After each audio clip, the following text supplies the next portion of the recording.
This is a little sticky because you're probably sick of hearing about the Super Bowl already, but there's a lot to take away from that. Believe me, I'm trying to wash that whole event from my mind as a Pats fan. Trust me on this one. I'm trying to forget it even happened. But we got to look at this from a cultural standpoint. Yes, it was that impactful. A couple of things happened yesterday, the Monday after the Super Bowl, when they could collect all the numbers and they look past and they see where they were, what they did, what happened, blah, blah, blah. Massive win for real Americans. Now, we're going to look back at this and say this was the Bad Bunny Super Bowl, and it's good to remember that.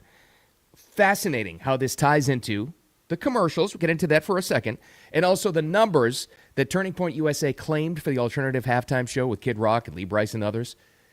It matches up exactly with how many people tuned out of that halftime show.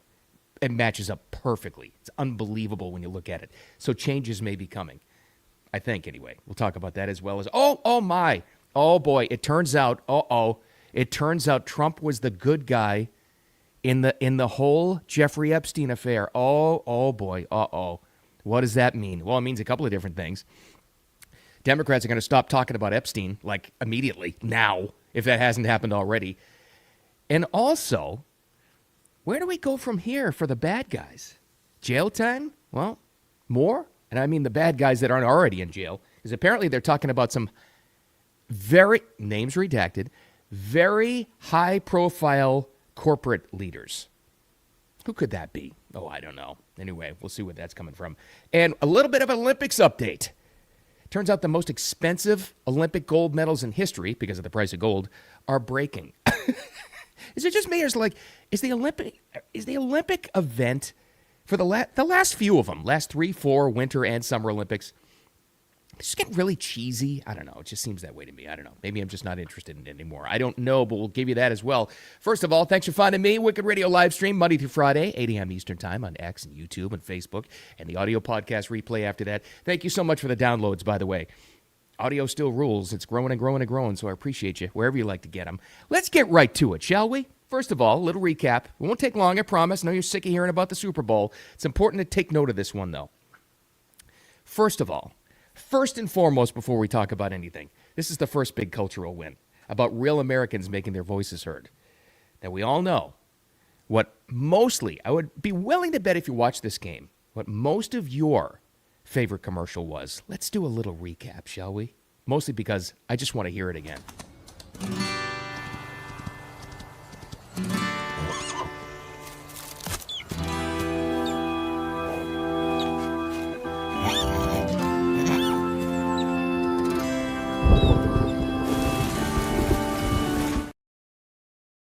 That's right. They call it it has a name, the American Icons commercial from Budweiser. The little baby lost bald eagle, getting sheltered by the Clydesdale, Skinner playing in the background, all of the great things that get you all revved up, tingles down your spine, at least mine anyway. And he saves the eagle, teaches him how to fly till he finally takes flight while Freebird is playing. Number one, as you could have guessed, in people's hearts, but also on Ad Tracker. People actually vote on this whole thing. They vote for their favorite Super Bowl commercial from the past, Super Bowl that just aired. They do that on Monday from the Sunday game.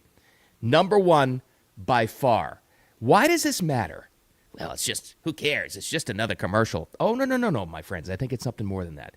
Because people went out of their way, normal everyday people, went out of their way to make sure that this thing became number one, when normally they wouldn't vote for something like this at all on a Monday when they're trying to cure a hangover or get back to work after the Super Bowl. They made sure this was number one. Why? This was the statement. This was, even more so than the Turning Point USA Kid Rock halftime show, this Budweiser commercial and its response from American people, this was the real response to the Bad Bunny halftime show. This is how people got their voices heard. And let me tell you something. Budweiser is back in the hearts of the American people because of this.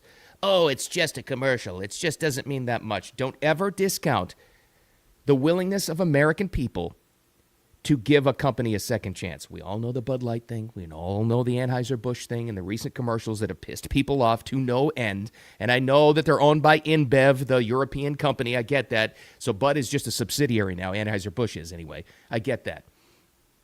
Look online or talk to your friends how many people culturally are saying, Bud's back. They did it. Welcome back. You see this I saw this everywhere last night on X. Welcome back, bud.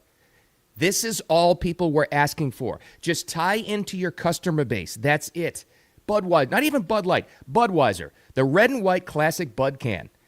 All American themes. Yes, Skinner. Leonard Skinner. That was their beer of choice. An American Eagle, a Clydesdale. All of these things. It's just symbolism. No, it freaking matters to us. It matters, this stuff. It brings you back to what you had in good times. Back to things you can relate to. All of it. Even if you're not a Bud drinker, you know that label. When you say Bud, and you know Clydesdales, and you know the Dalmatians, and you know American Eagles, and you know all of this stuff. All of this crap matters. So, welcome back, Bud? Yeah, welcome back, Bud, for an American run, but foreign-owned company that finally tuned into, to what their customer base is.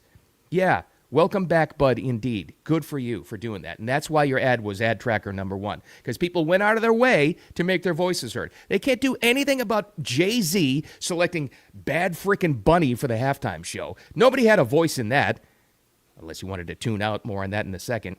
But they saw this online, and they saw it from Anheuser-Busch saying, vote for us for our ad, the American Icons ad for #1 in ad tracker. And people said, oh, yeah, I actually want to get my voice heard on that one. And it blew the rest of the competition away. Why does it matter? Why do commercials matter? First of all, we're surrounded by them. We're a commercial culture. Look at the Super Bowl. It's a excuse to have the game is an excuse to have commercials. That's what it is. That's exactly what it is. We are a commercial society. So that's why it matters. So when you're constantly fed this kind of imagery and this stuff with commercial capitalism, you want it to reflect the values of what you are and where you go. It matters. It's just the name of the game. It's what it is. That's why this was so important. Why else is it important? Because other companies are going to take hold of this and say, oh, wow, hey, look at that. Americans actually want culturally American traditional things. Wow. Even foreign companies, as they're trying to reach Americans, will look at the American Icons ad and say, wow, you know what? Maybe we shouldn't try to force feed Americans something that we believe in from Europe. Maybe we should actually tune into what they're thinking in the States. Shocker, I know. You know, something that for 70, 80 years companies did. All of a sudden they thought they had their eggheads coming out of Ivy League schools and said, no, we're going to preach to them. No, we're going to preach to them and tell them what they need as American consumers. No, this was the lesson. We had to go through the frickin' tranny selling Bud Light for a second and that backlash until Bud finally got back and they said, you know what? Let's figure out once again who our customer base is and which reach out to them. So yes, welcome back, Bud, indeed. Fantastic. All right, let's get to the biggest story of the day. Wow. You know what you're not going to hear from here on out? Oh, you're going to hear about the story, but you're not going to hear Democrats talking about Jeffrey Epstein too much longer. Because it looks as though Trump is completely, totally, 100%, as he claimed he was, vindicated in the Epstein files. Why would this be? Let's go to the report. It's all over the place this morning. You're going to see it everywhere, or later on if you're watching or listening on replay. But let's go to the report specifically from ABC News. That's right, that ABC News. Let's go to the headline. A former police chief, and by the way, that would be the town of Palm Beach police chief. See, there's the county sheriff, there's local police chiefs. Palm Beach itself has its own little, incestuous police chief force. But a former police chief who investigated Jeffrey Epstein in the mid-2000s, this would be 2006, by the way, told the FBI, here we go, again, ABC News, he had received a call from Donald Trump at the time to say, and here's the quote from the Epstein files they wanted released, "Thank goodness you're stopping him. Everyone has known he's been doing this," according to an FBI account. Trump has said from the get-go, I did nothing wrong. In fact, I'm the guy that turned him in. And you've had local prosecutors, and maybe it's because I'm very familiar with Palm Beach County and the attorneys general that we've had down here for so long, since the early 2000s, who have said that it was Trump that helped them out any possible connection they possibly would, any question they had of him, anything, and he was nothing but helpful. This is why it always amazed me. Now, I have heard that locally from investigators and also legal officials, elected officials in South Florida for years that Trump was helpful in going after Jeffrey Epstein. Years. Like I'm telling you, like 20 years. This is why it was always so shocking to me that the Democrats wanted to push for the release of the Epstein files recently. Why? This is only going to backfire on you. Why do you want these things released? Now, lo and behold, I guess they didn't think, or they thought his name would be redacted so it would make him look bad even though he wasn't. I don't know. But you're not going to hear them talking about this anymore. Trump, of course, is going to talk about it. I would expect now, if it's not out already, there's probably going to be a Truth Social post out there saying, "Oh, totally vindicated. I told you that I was the guy that alerted them to Jeffrey Epstein. Bad guy." He'll probably brag about it, and he should, maybe. Because now, all of a sudden, this thing's going to drop off the face of the planet. It answers one other question that we all had. It was one of those questions we knew the answer to, but you didn't have confirmation yet. Why did they bury the Epstein files if this was so bad for Trump during the entire Biden administration? 4 straight years plus where they could have released these. Why didn't they? They knew. They knew this was going to make, in the end, this little piece was going to make Trump look completely clear in this. In fact, beyond vindicated, it makes him look like the good guy in this. He was the one that alerted and thanked Palm Beach, at least. Talk about super focused. The island of Palm Beach, town of Palm Beach officials thanked them for going after Jeffrey Epstein. He was the good guy in this. Trump's in the Epstein files. Trump's in the Epstein files. How many times did you hear? We just heard it at the Grammys the other night, where that idiot host was talking about that. How many times has Jimmy Kimmel said it? Not going to hear it anymore. That makes them look really, really bad.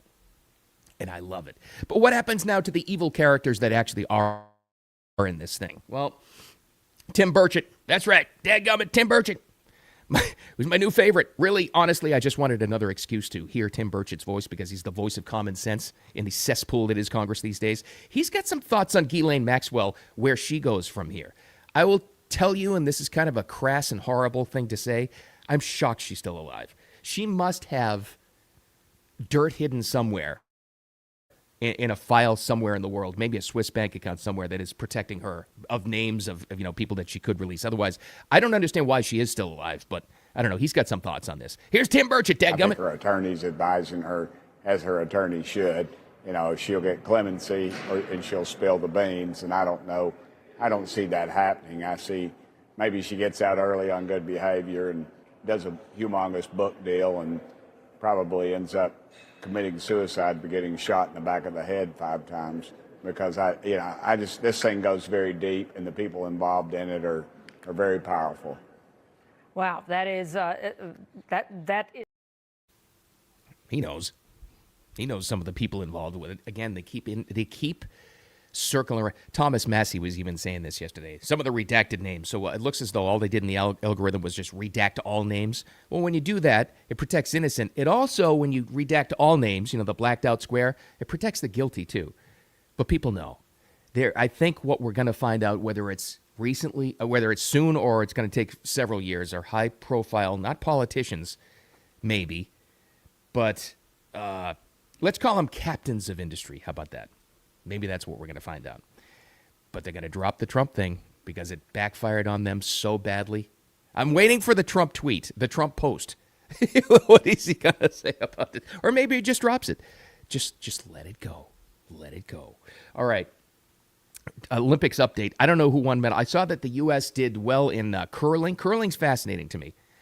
That people can actually have this is the one you throw the stone and then you brush the thing or whatever. I guess we upended the Italians are amazing at this, and they're having a great Winter Olympics. I guess we beat them at gold in one of these categories. I don't know. I haven't really I'm still trying to recover from the Super Bowl and wash that out of my memory. So I haven't really been updating my Olympics. Except this caught my attention. Has it always been like this, or just massive media coverage? The last few Olympic Games, especially the winters, they seem like just cheesy. I don't know. Maybe I'm just old and grumpy now. I don't know. But this kind of proves my point. So this happens to be the most expensive gold and silver medal in history. And I thought the same question. Why? Well, it's because of the price of gold and silver. Okay. Well, that makes sense. Well, apparently the gold medals specifically are breaking. We've had the first round in the first week of Olympic Games. We've had skiing. We've had some skating, I guess, some speed skating, whatever. And some of the gold medals are actually breaking. Not the gold itself, but how they're attached. Do you know how much money's involved with an international Olympic Games? Really? Is this really happening? There's the medal. Apparently so. And there's the ribbon. Here's the little piece that is supposed to go in the ribbon to hold it in the medal. And yeah, it came apart. Some Olympians are celebrating their wins with broken medals. It's real. I broke it. After winning Team USA's first gold medal of the Games in downhill skiing, Breezy Johnson showcased her medal, which had separated from its ribbon. Do not jump in them. It broke. I know it can be fixed. I get it. And I get the gold medal part is the most important part of this. How pissed off would you be if you were an Olympian, though, and you finally got gold, and all of a sudden it's like you're at a podium and clunk, it breaks? I would be pissed. I don't know. I can't they fix that? It just amazes me. Again, there's so much money involved with these and putting together some of these games. Nobody looked at the ribbon thing that attaches to the medal. Whatever. All right, here's the big takeaway. Take a look at this once again. Even I know you're trying to forget the Super Bowl. We're almost done with it. But take a look at the response, not from Bad Bunny. Again, people pushed back on that, of course. Look at the response to the American Bud ad. Look at the response on that and tell me it doesn't matter. Of course it matters.